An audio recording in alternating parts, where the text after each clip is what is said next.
Hey, one more thing before you go. What really happens when you're attuned to the spirit world? How do you manage feeling the presence of spirits around you all the time? What exactly is an ego death? We can answer these questions and more when we have a conversation with my next guest as we explore the interdisciplinary mystical world of the paranormal and supernatural and Zen. I'm your host, Michael Hurst. Welcome to One More Thing Before You Go.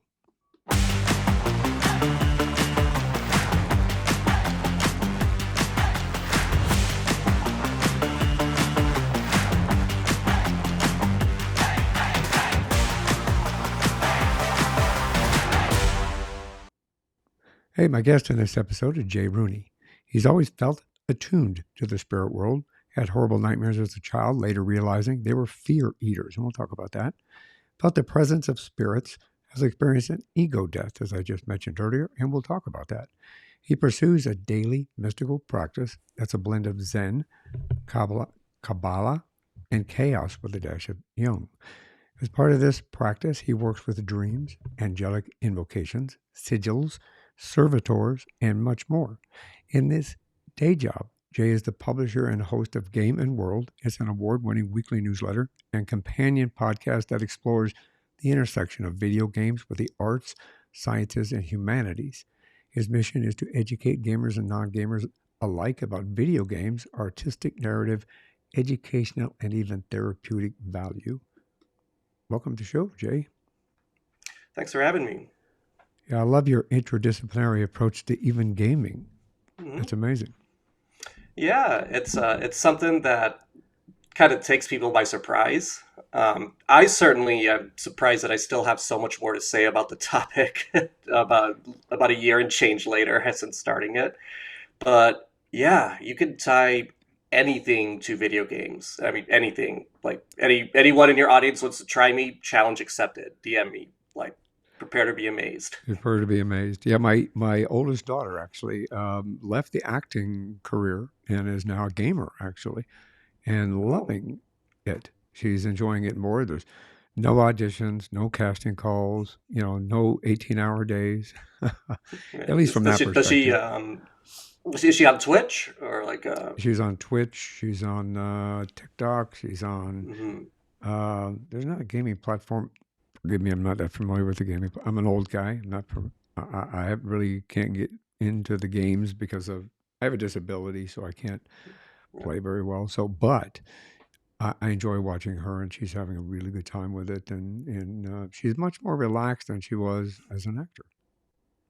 Yeah, it's funny. There's kind of a joke amongst us who are fortunate enough to make a living off of our hobby that, oh, if only, I could go back to, and talk to my mom like 20 years ago and tell her, look, see, this isn't good. This isn't a waste of time. Like, your son's gonna make money off of this. It's one of the yeah. My my kid's grandfather, my wife's father, he's passed, but he was one of those guys that you actors aren't real people. They're not real people, and you shouldn't be an actor. And then he doesn't know anything about the gaming unless he's looking from the other side, from up there down or down there up. But he would have hated the fact that she was into gaming. He's going to go, that's not a real job. That's not a real job. But in reality, I mean, I think it's grown to such a point that it's integrated within our society and culture.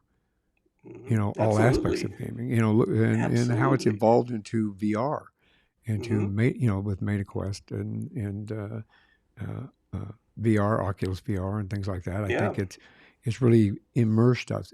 It and dare I say this, it reminds me when I do use the Oculus, and obviously we're getting a little off track, but I do use the Oculus. We have It's a that. We great have a device. MetaQuest, and what it does for me is it allows me the freedom. What I feel like the old Star Trek and the Oh, the holodeck. holodeck. Yes. Yeah, immediately I'm going. I got my own little holodeck here. Yeah. Yeah. No, it's a great. Yeah, the Oculus is a great device. Or sorry, the Quest. Oculus is a name that's being sunset, but No, it's a great device, and it holds a lot of potential and a lot of promise. It's Mark Zuckerberg's to victory to lose at this point, which he very well may succeed in that, and that would be a shame. But yeah, it just goes to show how, like you said, it's so integrated into our society to the point that it's become its own world within our world, and it's a big world. Like the It game is. industry is bigger than Hollywood, music, and sports in America at least combined. Well, yeah, I agree with you. And if you start looking at some well-known stars, and you look their IMDb up, and you start looking at their credits, and you'll see a lot of voiceovers for gaming, Yep. where they're utilizing them for gaming and stuff. And they're loving it as well because everybody's making money. Yep. Everybody's making money with it. Anyway, we should we should rein that one in, and we'll talk about it here in just a little bit. Sure. Tell me, where'd you grow up? So I was born in New Orleans originally, and then my parents split when I was very young, when I was 4 years old, and so I moved with my mom to Mexico City, where I grew up. I lived until I was 18, then came back to the U.S. For undergrad, and mostly Florida for undergrad. Stayed far longer than I needed to, and I'm currently in California in the Bay Area, and I like it much better. What was your family like? I mean, I mean, I was pretty fortunate in that, I mean, aside from the divorce, there wasn't a lot of like drama or bitterness or whatnot. Very loving family, actually, and still are, and they still are.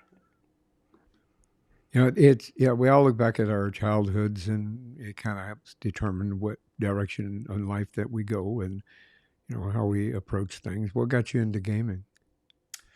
So my mom, in a decision that she would regret for many years, up until very recently, gave me an NES, a Nintendo Entertainment System, for my fourth birthday, and the rest is history. The rest is history. Now you're aging yourself just a little bit. See, Yes, totally.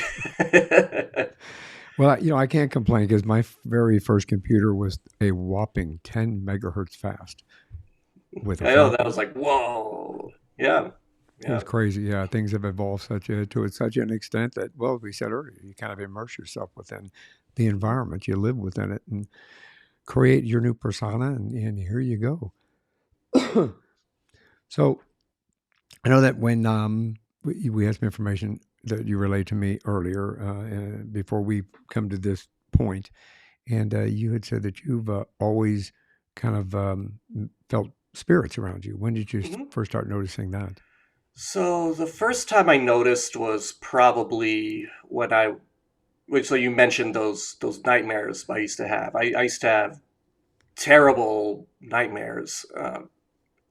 I would like so I would go to sleep and I had my nightlight on, and then the shadows on the wall would start kind of like twisting and morphing and convulsing into these really like horrible, like scary figures. And I remember being so freaked out that that I would start running out of my room towards my mom's room, and but as fast as I would run, like it felt like my door was getting farther and farther, and it was a terrifying experience. It happened a couple of times, and I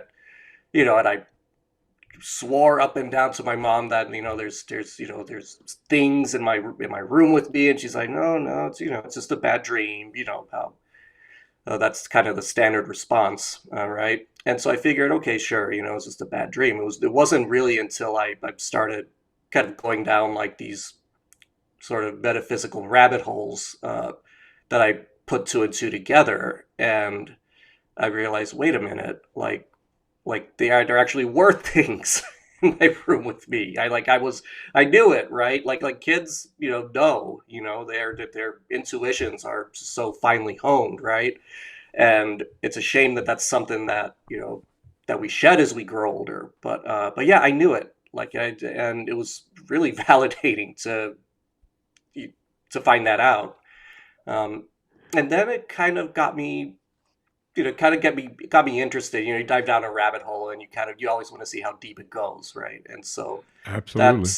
that's kind of what started me down my mystical journey. It's interesting. I think that you mentioned a little bit right in the beginning of this about kids. I think that children, as we grow up, we are kind of attuned to the universe in that perspective. And Yes, society, unfortunately, quells that and pushes it yes, down and says, no, I have an imaginary play friend. Well, maybe the imaginary play friend's a spirit, and it's a spirit of another child that is lonely or looking for somebody to play with. right, And your parents kind of go, no, you can't believe in that. You can't do that. Or religion, in this, obviously, we won't go down that hole, but, religion has its perspective. I grew up Catholic. I'm not a practicing Catholic any longer, but, Catholic, they said that's not possible. You right, can't look at that. You can't believe that. That's not possible. And, angels, well, angels don't come to normal people. I mean, that's how I grew up.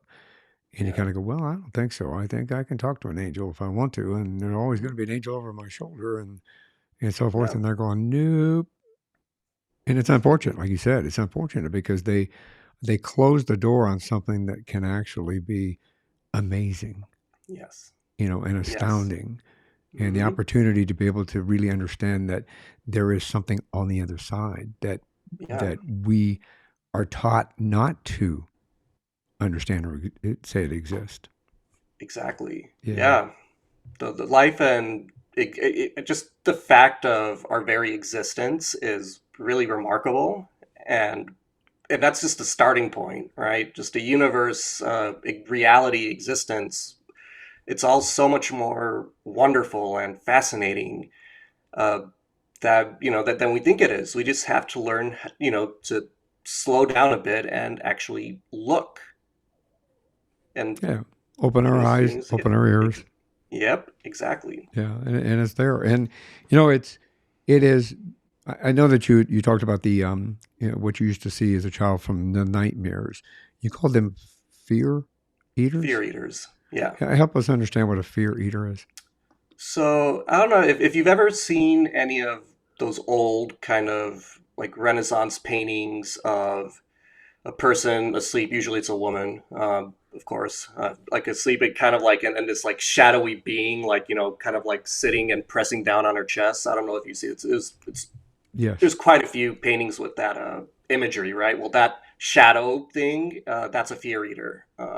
Also called the old hag. I'm not sure why, but it was also called the old hag, at least in in England and the English speaking world. So fear eaters are basically they're astral beings, right? They're astral entities, otherwise known as spirits, that feed on emotion, which spirit all spirits do, but these particular spirits tend to prefer feeding on fear, right? So they will try to induce it, um, as as quickly or as effectively as they can, which is why they take such horrifying forms. They're ultimately harmless, like they can't physically harm you, but she like damn if it doesn't feel like you're in mortal danger when they're around. Yeah, Our don't youngest want daughter to. used to have like uh, terror scream. She'd wake up screaming with like terror. They Mhm. called it something. Night Forget terrors. night terror. That's the word. I'm on medication for my chest, so I have an excuse. Night terrors. Um, Yes, she used to wake up screaming with night terrors. You think that's probably resulting from something along that line? it could be. I mean, sometimes it's sometimes there's a perfectly material explanation for these things. I would say most of the time there is, but there sometimes you know you just there you could just by you get your gut kind of tells you that this so there's something about this that seems like different, right? So fear eaters, if you're visited by fear eaters, it's akin to if you've ever experienced sleep paralysis. It's a similar experience to that, right? But sleep paralysis is, we understand the mechanics of it, right? We know how it happens, right? Your body is, your brain's telling your body that it's asleep, so you can't move, but your mind is basically awake or half awake, and dreaming. So you freak out, right? So that's how sleep paralysis happens. Um, and with a fear when a fear eater visits you, sure, your brain might be acting the same way, even exactly the same way, but the imagery that you're seeing, right? That's then you're seeing the spirit, right? It's not just your own brain hallucinating. Uh, but What's the yeah, correlation between a fear eater and, let's say, a demon or an incubus or a succubus? yeah. So there are different categories of spirits, right? A fear eater is kind of more. It's kind of more like a minor spirit, if that makes sense, or like Like a I don't want to say hierarchy. like minor or lesser, because that carries a certain kind of like moral judgment that I want to try to avoid. But yeah, kind of lower in the celestial hierarchy. Whereas a demon would be much higher up in that hierarchy and much more powerful, right? Like a demon could, actually like physically harm you if it so wished, whereas a fear eater could not. And the motivations are completely different as well. The fear eaters, they just want to eat, right? They want to survive, right? Whereas a demon might, want something completely different, you know. That makes a lot of sense. Um, I know that earlier you mentioned it as well as in your bio. You said that you feel spirits, the presence of spirits around you all the time, that too many to count, kind of thing. I mean, do you have? Would you call yourself a medium or a psychic from that Uh, perspective? I don't think so, because because like I could feel their presence. As far as communicating with them, that's kind of a whole other bag of bricks. And I usually, if I'm communicating with a spirit, it's usually in a very particular like context and setting. Usually when I'm like in a very deep meditative state. And it's not like I can't like talk to spirits on the fly, right? But I can usually sense if if that type of energy is around. Yeah. Do you um, do you feel either positive or negative, the Both. dark or Yeah. the light? Yeah. Both. What? Both. Neither, but not neither. But both. One or the other. Yeah, sometimes at the same time. Yeah. Yeah, it's pretty interesting. I had a conversation with Laura Powers. She entitles herself the celebrity psychic. Hmm. She's actually talked to a lot of celebrities. She and I were having this conversation, and she was telling me about dark angels and the difference between light angels and dark angels. And when we were having the conversation about the dark angels, we started having all kinds of computer equipment, and we were losing audio, we were losing video. It was just crazy. And then afterwards, when I was editing, um, you could actually hear a growl Mhm. in Yeah. the background. I mean, you and I know this, and I think most of my viewers and my listeners know that the frequency they get picked up on that frequency, and Mhm. that's how you're able to pick them up. Yeah. So doing the editing, we didn't hear it during the show. We just had the issues. But then during the editing, here's this little growl and this growl. Because more and more she tried to tell me about dark angels and what to expect and how to recognize a dark angel, the more issues we had. It was crazy. Yeah, that's something that the late great Saint Carl Jung would call synchronicity. I'm familiar with Carl Jung. Yes, I am. And Huge I hold, fan. yes, and I wholeheartedly agree with that. Um, do you, do you have any oxygen you could send my way? I could try. I know that you are able to enter a deep meditative state. Now, typically, do you? Everybody knows. about meditation, or at least most everybody knows about meditation. They've either heard about it or they practice it. They know that you can meditate for many, many different reasons. You can take a minute to meditate to Hmm. bring your blood pressure down, or to really Yeah. relax yourself if you have a panic attack or something. Or you can Yes. meditate for longer, 15, Hmm. 20, 30 minutes, an hour. I've known people that meditate for an hour. Oh yeah. So when you go into these meditative states, are you what are you using that meditative state for? How does it benefit you or those around you? May I ask? Yeah. So just generally, if I'm approaching the meditation without any particular intention, then it's just a great way to steady my mind and my thoughts. Which, as you know, as someone with ADD, like I mean, actual ADD, not like the trendy self-diagnosed like TikTok ADD.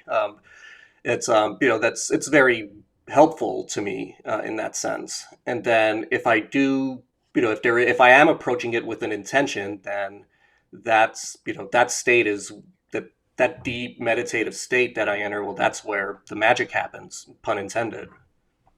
Yeah, when you go down to these deep meditative states, help us understand, is this a point where then you have a closer look at the veil or through the Ba- veil between Basically, here and the other yes. side? Hmm. So it allows you to basically experience and understand that something does really exist there. Hmm. Absolutely. How do you interact with that when you get down to that particular state? Well, I usually observe for the most part, unless unless there's something that I need to get done. And in that case, then I'll work directly with whatever energies are available to me to try and make it happen. At least at least astrally, and then Mm. then I do my part in the material world, and the idea being that they will converge, and the result will be much better than if I did either alone. Right? Yeah, I'm smiling because I've been there, and I understand that from a soul perspective. It really kind of gives you the opportunity to integrate yourself within the universe and really Hmm. feel it and Yes. hear it and understand it Yes. from that perspective, so that you kind of see, hey, this is a lot larger than we really thought. We're not just the little marble in the sky, that there much more exists Hmm. out there that we all can open our eyes and our ears to when we want to. Yes. Yep. And that's all you have to do. Yeah, it's I think it is an amazing opportunity for us to have a better understanding of the universe and how it works in synchronicity, as you Hmm. said earlier, and how we all need each other. We're all Yes. connected at some Hmm. point, and somehow Absolutely. every one of us are connected, and it gives us the opportunity to understand that connection, and that we have that connection with Mother Earth. We have it with the trees and plants and birds and Hmm. bees, and how everything has its purpose Yes. here. Even the spiders. Even though I Yep. hate spiders, they all have a purpose. Yep. And scorpions. I have to throw that in there. Hate scorpions. I live in Arizona, so that's the reason I hate Oh yeah. scorpions. Yeah. I Uh, could see that. yeah, it opens your eyes just a little bit when you see one. I'm a retired police sergeant. I've been up against. Mhm. I've arrested two of America's most wanted. I'm not Wow. afraid of nothing. Okay, I have to tell my wife to go get the scorpion out of the house. Oh yeah, life. Yeah, like yeah, life is funny. So I know that you talk about using, from an interdisciplinary nature point of view, you talk about using Zen and Kabbalah. Uh, Mhm. I can't read it because I don't have my glasses. And chaos with a dash of Jung, which we've talked a little bit about that. So you do Mhm. that as a daily practice.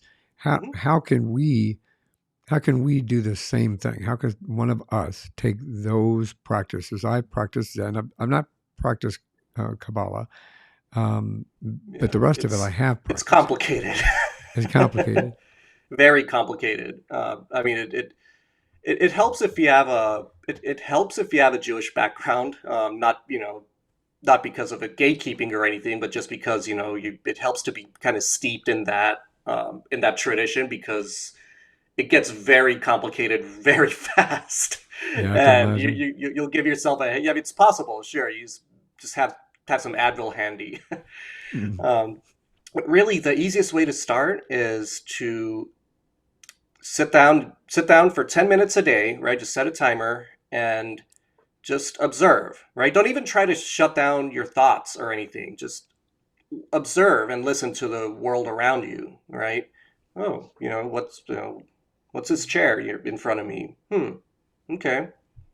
All right, I hear cars going by, right? And just kind of record in your mind real quick what you saw, and then you let it go, right?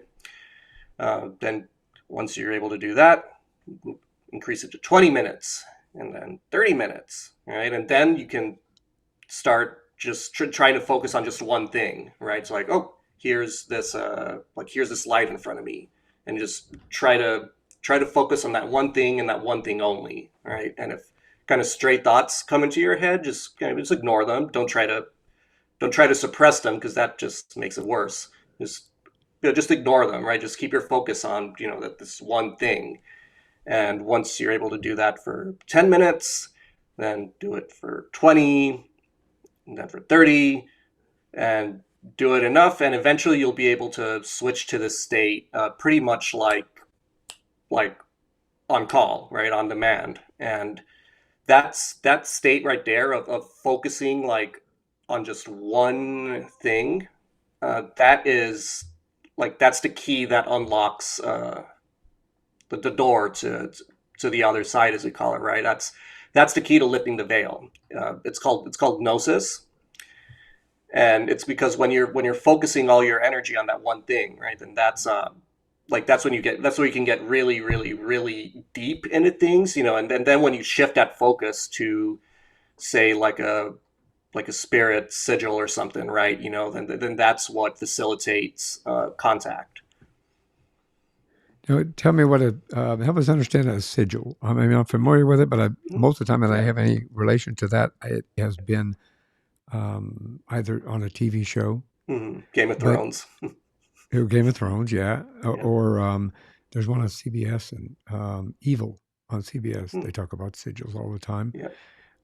Help us understand what a sigil is and your relation with that. Yeah, I know that you Yeah. work with them, so can you Yeah. help us understand what they are Yeah. and how to recognize them? Yeah. So sigils are basically symbols that represent and are kind of a stand-in in the material world for for some type of energy. It doesn't even necessarily have to be a spirit, right? It could be a certain configuration of energy. And basically, what a sigil does is it's kind of like a telephone, right, to that particular entity or that particular energy that you're trying to contact or work with. Most of the more kind of well-known spirits, right, like like angels, demons, etc., that they'll have their own sigils, which have been used for centuries, if not millennia. And if you think you might want to work with one of these spirits, and then you would use you would meditate on their sigil. And there could be other steps to it as well. Opinions vary as to what the steps are, but there will almost always be a sigil involved. And if and you can actually use sigils to kind of shift energies according to your own designs, right? You can make your own sigils as well. And I've found that very useful, just as far as kind of setting intentions, and um, yeah, It's almost similar. It's maybe it's a tool. Correct me if I'm wrong, but maybe a tool to help us manifest what we want. basically, yeah. I That's mean, in it. simple Can terms. be. It can be, yeah. I mean, it could be also more. It could be either, yeah, to manifest what you want, or to actually make contact with a non-local spiritual entity. Yeah, a tool. It's a tool A in our tool. toolbox that we have available to us. I mean, that's an Yes. easy way to put that. Do you believe in angels? Yes. I have stood in the presence of angels, and I can What tell was you that like? they're You open that uh, door, you have to tell me what that's like. incredible. I don't know how to describe it. It's just wonderful. You know how when that the old trope. I mean, it's not really a trope. It does happen that when a spirit enters the room and the temperature like drops like precipitously. Well, um, in my experience anyway, I don't want to claim a monopoly on the truth, but in my experience anyway, if there's an angel present, then the temperature rises, right?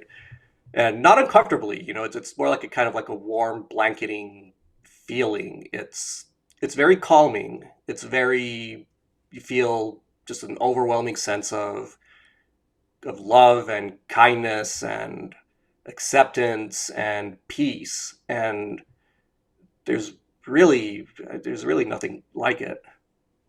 Yeah, I believe in angels. I call on angels, my angels, on a daily basis, actually, and Yep. Hmm. they've always Yep. been there for me. And they've always Yep. answered my prayers. And Yep. when I was on the The job, obviously I relied on angels every time I walked into a dark Yeah, building or totally. Yeah, like with you the Archangel Raphael saved my daughter's life. Um, that's amazing. yep. Yeah, that's amazing. I feel that I've had interventions on numerous times in my life, Yes. especially while I was working. That I had an angel over my shoulder and Hmm. telling me, "Don't do this, don't do that, go this way, go Hmm. that way," Yep. kind of a deal. And I think it did the same thing. So, do you are you okay with talking about how Raphael saved your daughter? Sure. Yeah. So when my daughter was born, she was diagnosed with a congenital heart defect and whisked away to the NICU for open heart surgery at 3 days old, and then Wow. another one at 6 months old. And we had a nice long extended vacation at the hospital. Horrible experience that I would never wish on anyone, right? But but I remember the rabbi came to bless her before she came into her first surgery, right? And he specifically invoked Raphael, who oversees among other things, but is known as Right. overseeing healing, right?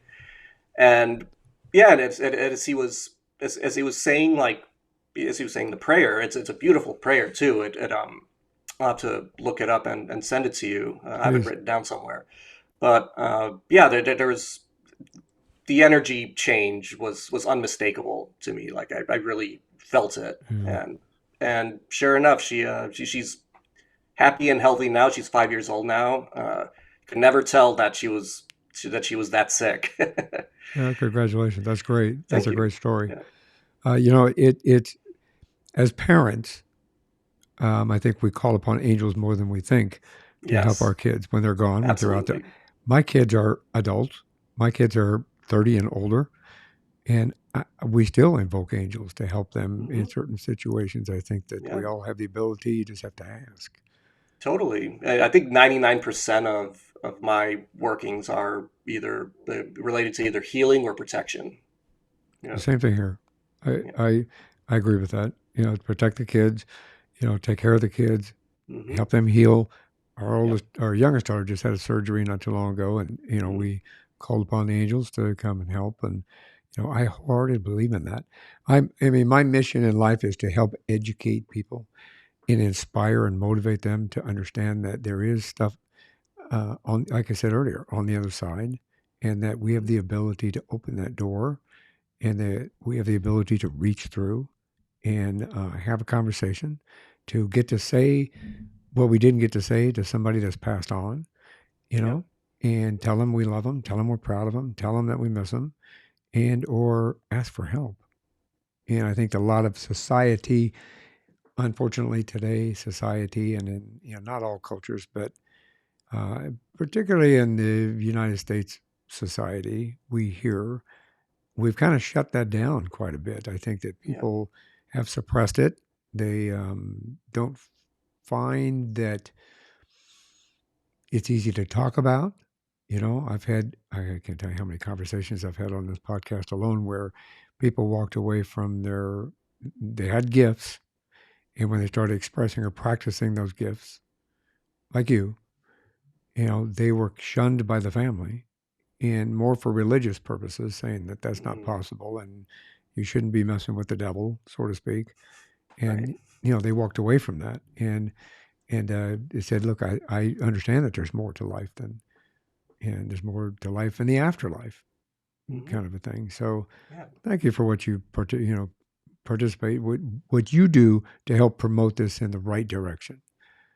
I Oh, thank appreciate you. that very It's much. very kind of you. Thank you. Um, I know that you. Um, how do you? Let me see. Let me pause for a second here because I've got like a bazillion questions running through my head, and I'm trying to kind of form them after what we've already talked about. So let's start with Zen. So when Yes. you say you practice Zen, I practice Zen. Can we help the audience understand what Zen might be and how it Hmm. might be a benefit to them, and that you don't Hmm. necessarily have to change your beliefs? You Hmm. just have to meld them. Yes. Yeah. Totally. Zen is like most forms of Buddhism is not so much a religion, more like a philosophy and a framework. So it's and Zen particularly just strips, just cuts the fat from the meat and kind of like strips away all the chaff, and it just takes Buddhism down to its very core, right? Just all the way down to its bones, which is basically, you know, be in the moment, right? Be present. What are you doing now, right? Not what did you do yesterday, what are you going to do tomorrow, what are you doing right now, right? Be present to now.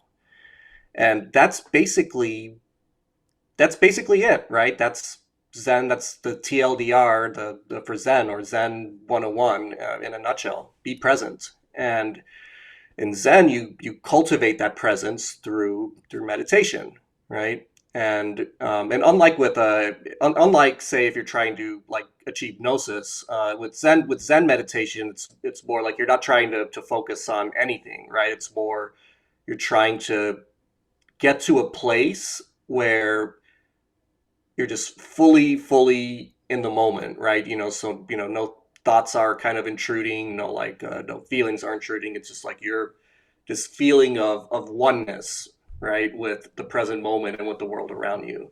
Um, uh, Buddhists, or Zen Buddhists, at least, would say that's the goal, right? That's ultimately the goal. That is enlightenment right there, like achieving that state. Like if you forever how long you are in that state, you are enlightened, and it's kind of And I the think end we all game. would like to be enlightened. I think that Yes. enlightenment is something that we all want to have purpose. Hmm. I've just started studying ikigai, Japanese Hmm. ikigai, Oh. and that's purpose. Living with purpose is what that is. You should explore that. I'll I'll send you I'll look into it. Yeah. I'll send you a thing through the email to help you understand. I'll give you some Hmm. links. Yeah, that'd be great. But I kind of, in my journey, I've kind of started kind of. I practice Zen. I practice Buddhism. I'm a very spiritual individual anyway. I believe in the other side. I believe in what exists and how we all integrate within. I talk to my. Some people laugh at me. I talk to my plants. I talk to my trees. I talk to my. Everything that's in my yard. Um, They all have spirits. Exactly. The birds and the bees. We have bees that we have a lot of tropical plants in our backyard. So we have a lot of bees. The bees will come up when we're sitting on the back patio and they just kind of look at us, go in front of us and go on their way like, hey, thanks for the flowers and go on their way. We're not Hmm. swatting them away and Right. we're kind of together, living together. I had to, Yeah. I had to have a firm talk with the rabbits though for chewing on the water line. So, we still have those, but, it was a nice talk. It was just a firm talk. So you want to you're Right. living here, quit chewing up the water line. Um, I believe that uh, you'll find that Zen incorporates really well with the Japanese ikigai. Hmm. And it gives you live a purpose, what your life is, and you do that each and every day. You incorporate ikigai within how you approach life each and every day. What's my purpose today? Am I here to have a conversation with Jay? And are we here to educate people about all of this? Or, you that's my purpose this morning. And you reflect upon that. You kind of makes you look deep inside as how do I integrate myself into this conversation to make sure that we present the right message to everybody who's out there watching and listening. And Ikigai helps me to focus on that. It's pretty Oh, cool. yeah. Pretty cool. Yeah, I'll definitely look into that. You're gonna have please help me understand what Kabbalah is. Yeah. Please. So yes. So Kabbalah is basically it's Jewish esotericism, or Jewish mysticism, whatever you want to call it, and it's very complicated. But I'll try to explain it as simply as I can. So Kabbalah is kind of the study of reality, I guess, but kind of interpreted through the through the lens of of God's creative process or the universe creative process, whatever you want to whatever you want to call the higher power. Um, and you do this by kind of contemplating like numerical synchronicities mapped according to the famous tree of life diagram, and specifically to the 10 sephirot that are mapped out on that diagram. And the idea is that that reality is created as a result of emanations from the from the sephirot, and that's basically how God created the universe. And if and then it's possible by by studying and practicing Kabbalah that you can kind of ascend the tree of life back upwards to the Godhead and kind of like kind of become one with God again. And I'm hugely oversimplifying it, but that's basically it in a nutshell. Like Well, and it's very complicated. very complicated, and I understand that. I mean, Yeah. it's like in anything trying to explain it. If you've been practicing it and it's in depth and it's expanse, Hmm. it is very difficult sometimes to put it into layman's terms without degrading portions of it Right. and telling Yes. giving you the full story. But you've given us a start, and I think if anybody's Great. interested in it, you guys all have the opportunity to understand it. The how to spell it, everything will be in the show notes so that people Hmm. can look it up for Great. themselves and explore what it Great. is. And I'm assuming, now correct me if I'm wrong, even though it's a Jewish practice, can Mhm. anybody practice that, or is it just through the Jewish Yeah. faith? Yeah. I mean, and the old saying with Jews, right? Like 10 Jews, 12 opinions. I've We not love heard to that. argue.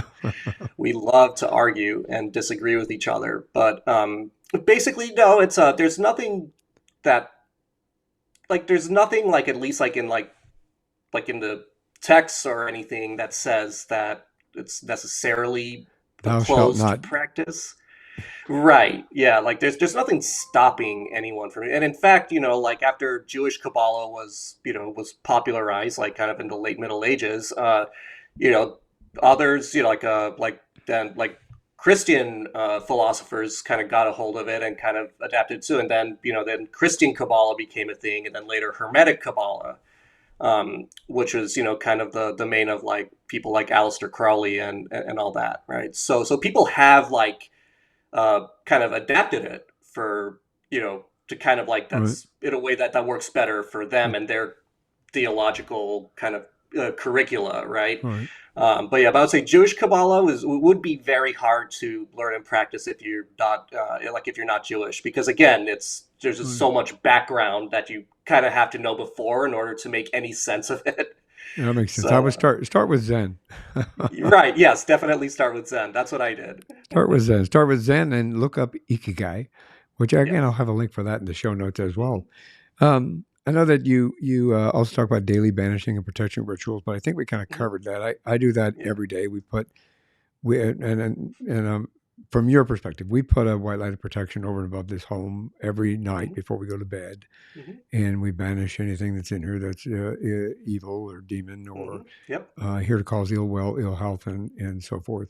Um, you practice that as well. I mean, maybe Yeah. not specifically the same Hmm.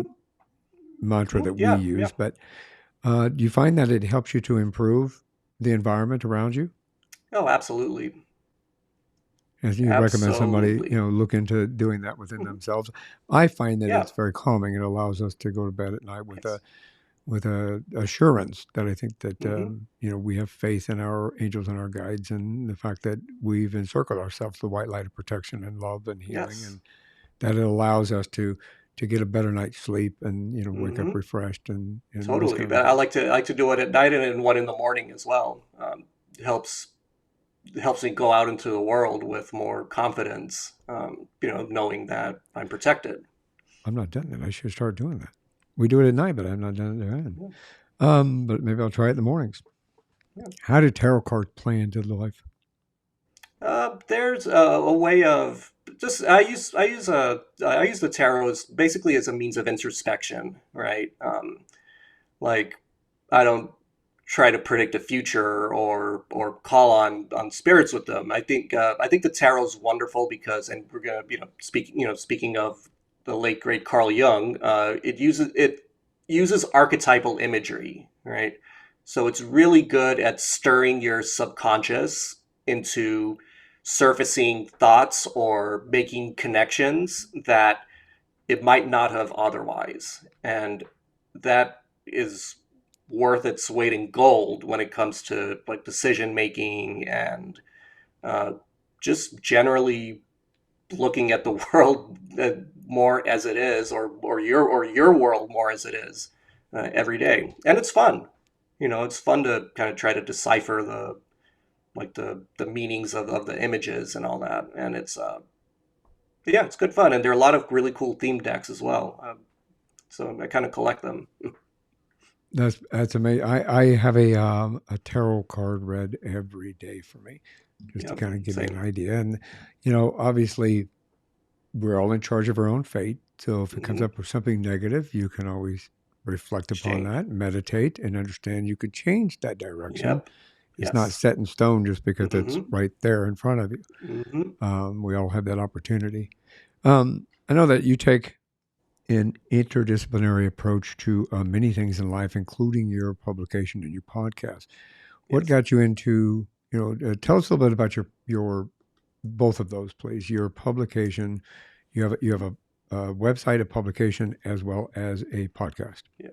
Yeah. So the website's where the publication and the podcast live.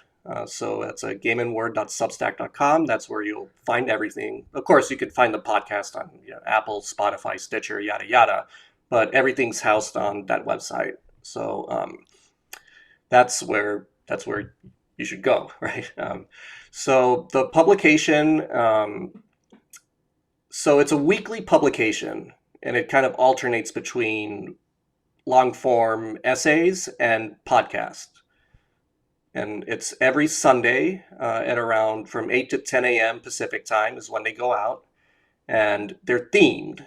So I'll do like a certain theme. I call them volumes, and then I'll explore that theme for a few months, and then move to another one. I've done everything from like video games and like pirates and psychology, the nature of time. I just launched a new volume on this past Sunday, actually, on video games and magic, at apropos to uh, to this episode. And yeah, worth checking out. And you don't need to be a gamer. It's the games are almost just a mean to an end. They're the starting point.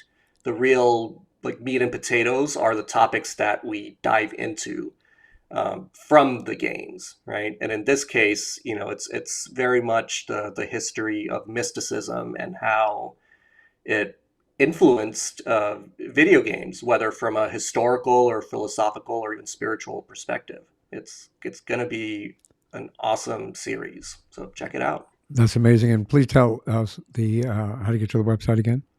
Yeah, so you can visit the website at gameandword.substack.com.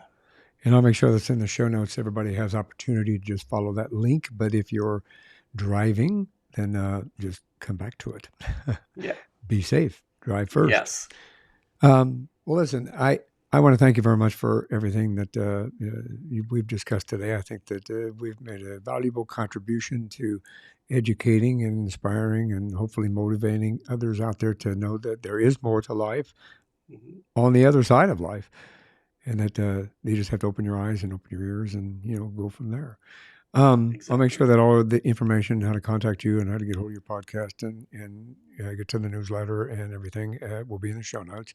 Great. This is one more thing before you go. So before we go, do you have any words of wisdom you can share? Yeah.